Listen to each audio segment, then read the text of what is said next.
Does baking soda make meat more tender? Let's find out. I started off by marinating the tri-tip in a pretty simple marinade consisting of salt, pepper, garlic powder, soy sauce, apple cider vinegar, lime juice, and olive oil.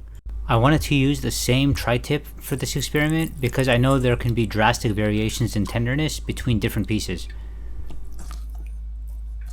I then cut the tri-tip into 3 equal pieces.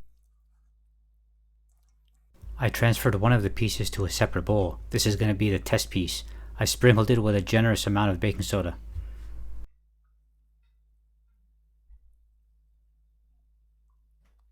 I let them marinate for a good 5 to 6 hours. Here are the 2 control pieces with the standard marinade, and this is the one with the added baking soda. I then seared all 3 pieces for about 2 minutes on each side.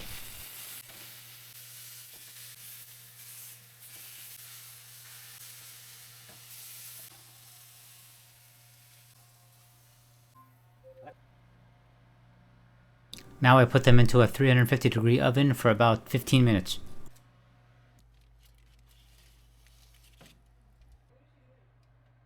Once they were out of the oven, I let them rest for about 10 minutes.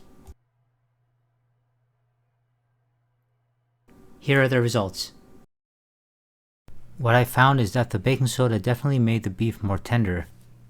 It was noticeably easier to cut and less chewy, even though the baking soda piece was well done and had no pink in it. But the problem is it altered the flavor so much that it didn't even taste like beef anymore. I thought of a couple of reasons for the off flavor. One is my pan was too hot when searing, so the baking soda burned. The second is I should have rinsed the baking soda prior to cooking. Third, the marinade had both apple cider vinegar and lime juice, which were both acids, which might have interacted with the baking soda. And finally, I could have just used too much baking soda. I'll address these issues in an upcoming experiment.